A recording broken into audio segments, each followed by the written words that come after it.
dipersilakan kepada empat para alim ulama, para kiai secara simbolis, yaitu yang akan menyerahkan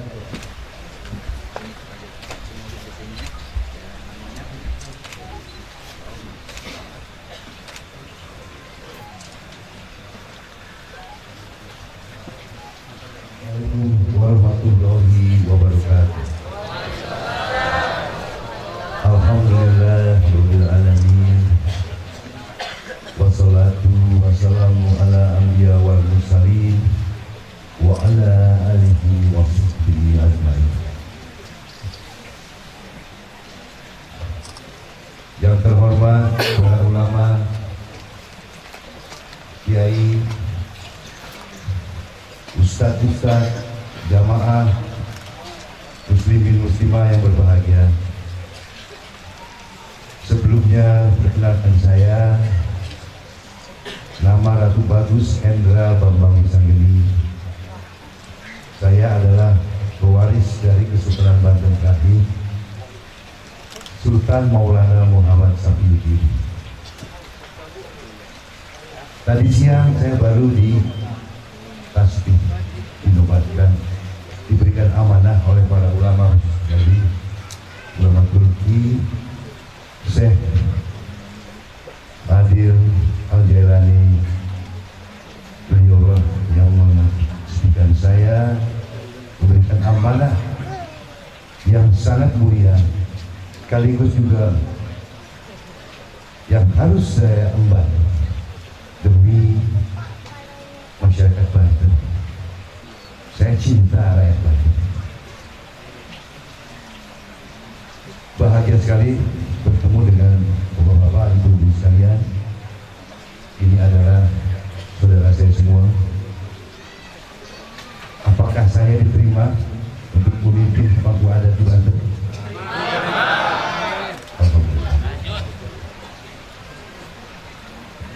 Apakah mau Banten menjadi sukses, maju dan sejahtera? Subhanallah. Mari kita bangun Banten kembali. Yang sekarang ini, selama ini sudah begitu terpuruknya, tidak ada pemimpin yang amanah. Mari kita sama-sama bahu-membahu untuk membangun Banten kembali. Banten yang berakidah, bermartabat, berwibawa dan punya jati diri. Oleh karena itu, pesan saya kepada bapak-bapak, ibu-ibu semua, saudara-saudaraku, ini yang muda-muda ini, calon generasi mendatang, pemimpin-pemimpin Banten yang akan datang. 3 prinsip dalam hidup: beriman, berilmu, beramal. Yang paling sederhana, lakukan itu. Kita punya ilmu, tapi sebelumnya harus sudah punya iman. Kalau punya ilmu, tidak punya iman, nanti salah kaprah. Hanya itu pesan saya. Sekaligus juga saya sangat berbahagia sekali bisa bersilaturahim di sini. Mari kita sama-sama panjatkan puji syukur hadirat Allah Subhanahu wa taala. Mohon ridhonya. Semoga kedepannya Banten ini menjadi lebih baik. Itu saja yang bisa saya sampaikan. Mohon maaf.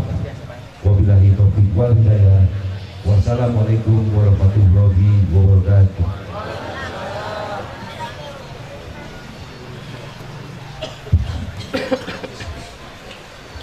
وسلم على حبيبنا محمد الصادق الوعد الأمين وعلى آله وصحبه أجمعين.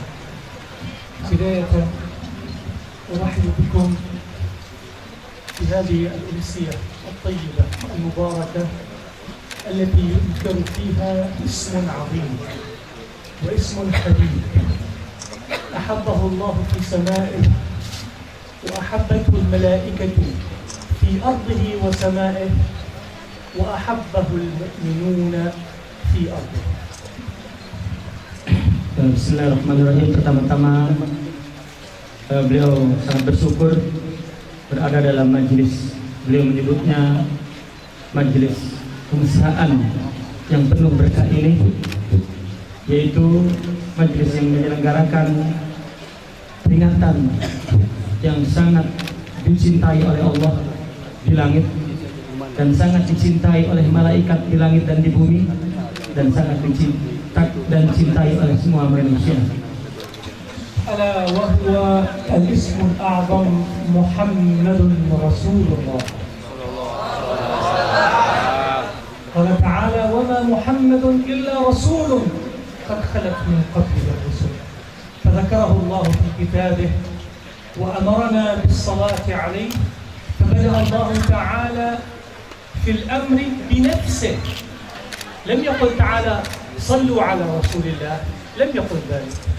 قال: معشر المؤمنين اسمعوا إلى هذا، أنا الله جل جلالي وملائكتي يصلون على محمد، وبعد ذلك أنتم أيها المؤمنون يا أيها الذين آمنوا صلوا عليه وسلموا تسليما. فما أعظمها من حقيقة واقعة أن الله حينما أمر الجبال أن تخلق خلقها، قال صلوا، قال صوموا، قال افعلوا، قال كذا، لكنه لم يقل صلوا على محمد، قال أنا وملائكتي أصلي عليه فصلوا عليه أيها المسلمون. Peringatan tentang nama yang sangat agung, yaitu Sayyidina Muhammad sallallahu alaihi wasallam, di mana manusia agung ini kita diperintahkan oleh Allah untuk memuliakannya dan memberikan selawat kepadanya. Terpatri dalam Al-Quran bahwa Allah memerintahkan selawat kepada Nabi bukan hanya sekedar perintah, tetapi Allah memulai dengan dirinya dan malaikatnya lebih dulu memberikan selawat kepada Rasulullah Sallallahu Alaihi Wasallam, baru kemudian memerintahkan orang beriman untuk berselawat kepada Rasulullah Sallallahu Alaihi Wasallam. Tidak seperti perintah-perintah lain, puasa, sholat dan lain sebagainya, itu perintah dan Allah tidak melakukannya. Tetapi ketika memerintahkan selawat kepada Rasulullah SAW, Allah tidak mendahului perintah, tetapi mendahului dari perbuatannya dalam memberikan selawat. Seolah-olah Allah berkata, aku dan para malaikatku berselawat kepada Rasulullah SAW, maka wahai orang yang beriman, berselawatlah kepada Rasulullah SAW. وحينما نقرأ بكتاب الله نأخذ الأجر والثواب في كل حرف 10 حسنات، لكن الحديث الصحيح الذي رواه بخاري ومسلم: من صلى علي مرة صلى الله بها عليه 10. فإذا قرأت القرآن في كل حرف لك 10 حسنات، وإذا صليت على حبيبك محمد صلى الله عليه وسلم يقول الله وعليك السلام يا عبد الله، اسمك ماذا؟ محمد، سعيد، عبد الله، إحسان، إلى آخره. يقول الله تعالى جل شأنه وعليك السلام وعليك السلام. فإذا صليت مرة على محمد قال الله وعليك السلام يا عبد الله، وعليك السلام يا عائشة، وعليك السلام يا فاطمة، وعليك السلام يا خديجة، وهكذا. فأيهما أربح لنا، أن نصلي على رسول الله أم لا نصلي حتى يصلي الله علينا؟ Sebagaimana hadis yang dikatakan bahwa apabila kita membaca Al-Quran 1 huruf akan mendapat 10 kebaikan. Dari amalan kita dalam bentuk membaca Al-Quran 1 huruf akan dibalas oleh Allah 10 kebaikan. Tetapi ketika kita membaca selawat, dalam hadis sahih dikatakan, man shalla alayya salatan sallallahu alaihi wasallam. Barang siapa yang berselawat kepada Nabi 1 kali, Allah memberikan selawat kepada dia 10 kali. Kita selawat kepada Rasulullah SAW tidak seperti amal kebaikan yang kita dapatkan dari amal kita 10, tetapi apabila kita berselawat 1 kali, Allah berselawat kepada kita 10 kali. الآن نريد أن نعرف أن حبيبنا محمد صلى الله عليه وسلم القائد المجاهد صاحب العزيمة صاحب القلب الرقيق كل صفات العظمة والرجولة طويت في قلبه. لكن أريد أن آخذكم معي إلى بيت رسول الله. Nabi disebut sebagai seorang qaid, adalah seorang pimpinan. Nabi juga disebut sebagai seorang mujahid, seorang pejuang. Nabi juga disebut seorang yang memiliki ketangguhan, ketabahan. Maka sifat-sifat kekuatan, kehebatan ada pada diri Rasulullah SAW. Kegagahan ada pada diri Rasulullah SAW. Tapi mari kita lihat bagaimana Rasulullah keadaannya di tengah-tengah keluarganya. Siapakah dia? لنرى صاحب القلب الرقيق ولنرى العاشق المتيم. Kita akan melihat Nabi di tengah-tengah keluarganya ternyata orang yang memiliki hati yang sangat lembut dan penuh kasih kepada keluarganya. دخل يوما فرأى عائشة رضي الله عنها تنظف الصحون وتنظف حوائج الطعام، فجلس أمامها وقال: أعطني يا عائش، واسمها عائشة لكن قال: أعطني يا عائش، يعني يدللها. نعم، فقال: أعطني يا عائش هذا الطبق فأنظفه. قالت: لا يا رسول الله أنا أنظفه. قال: بل أنا أنظفه. قالت: لا أنا أنظفه. قال: بل أنا أنظفه. وأخذا يتجاذبان الحديث بحنية ورفقة. Satu hari Rasulullah SAW melihat istrinya Sayyidah Aisyah di rumah tengah menyuci piring dan membersihkan bekas-bekas makanan. Maka Rasulullah SAW memanggilnya, "Mari bawa kesinilah wahai Aisyah." Dia tidak menyebut namanya Aisyah, tetapi disebut Aisyah. Itu bukan sebutan yang salah, tetapi sebutan yang memanjakan, sebutan yang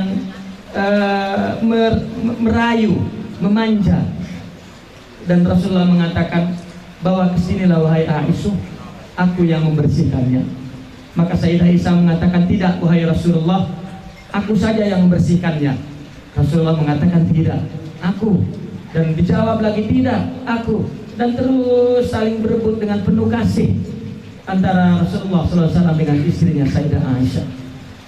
فدخول الرجل على زوجته حينما هي تنظف الأطباق هذه سنة نبوية. السواك سنة، العمامة سنة، الضحى سنة. وهذه أن تدخل على زوجتك وتقول: دعيني أساعدك في التنظيف، سنة نبوية.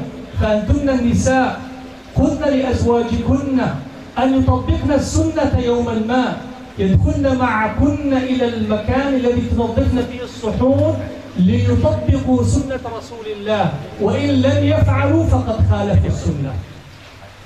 Dan berarti seorang suami masuk ke dalam rumah membantu istrinya dalam membersihkan piring dan alat-alat setelah makan. Dilihat dari hadis ini adalah merupakan sunnah. Sebagaimana kita ketahui, memakai imamah sunnah, bersiwak sunnah. Maka membantu istri membersihkan piring pun itu adalah persis sunnah Rasulullah SAW. Maka wahai para wanita, hendaklah memberi kesempatan untuk suaminya untuk melakukan sunnah. Akan tetapi seperti yang dilakukan juga oleh Sayyidah Aisyah, bahwa saling bermesra-mesra untuk saling membantu menolong dalam pekerjaan rumah. وأيضا وقف يوما رسول الله هكذا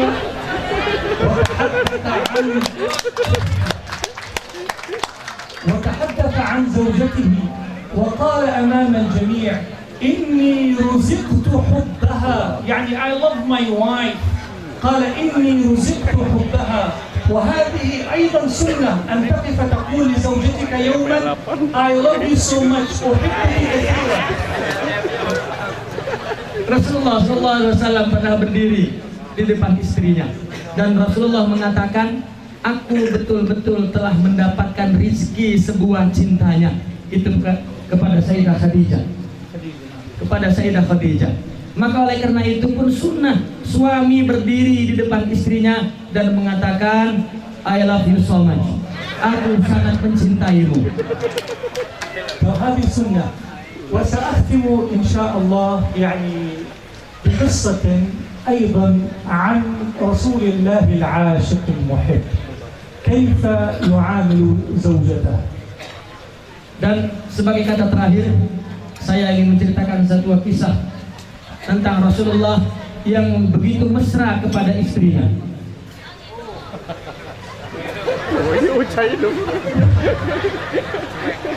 دخل يوما رسول الله فرأى عائشة رضي الله عنها تشرب من كأس من الماء. Satu hari Rasulullah masuk ke rumah Sayyidah Aisyah dengan sebuah cangkir gelas yang ada air di dalamnya. فنظر إليها وإلى الكوب. Rasulullah memandang Aisyah dan kemudian memandang gelas.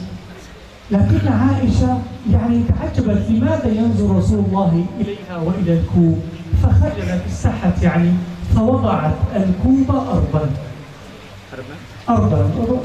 خجلت استحت يعني لماذا ينظر إليها هكذا رسول الله، شو القصة شو في، فوضعت الكوب على الأرض خجلا يعني.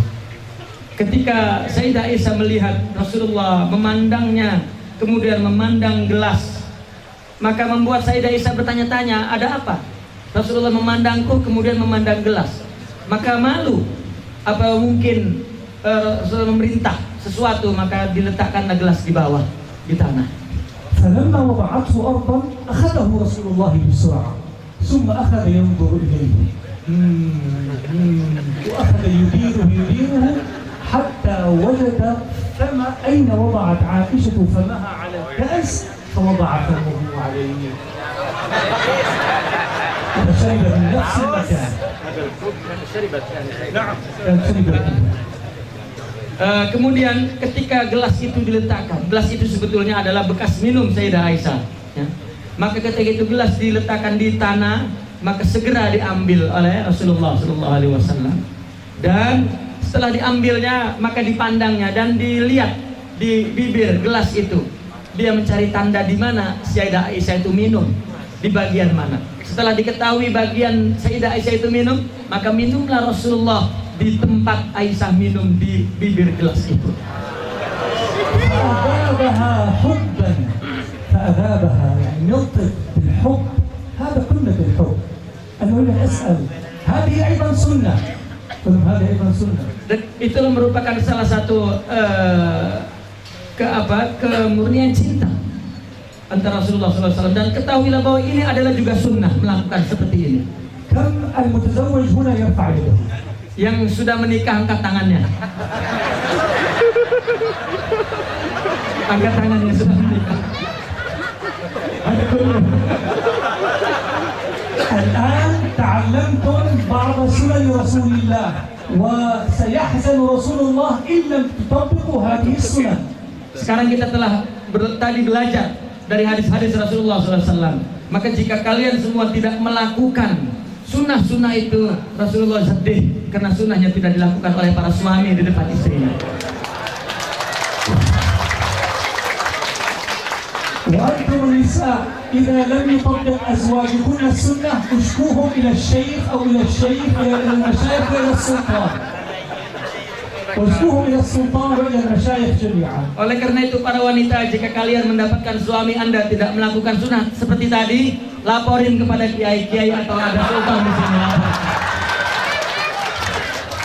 إن شاء الله. وسأختم بالسنة الأخيرة وهي جميلة رائعة.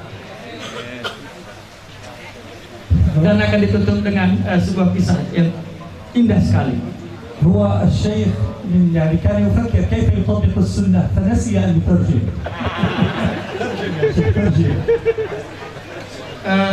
Saya tadi lama menerjemahkan yang terakhir itu karena juga lagi berpikir katanya nanti mau melaksanakan sunnah itu dengan istrinya.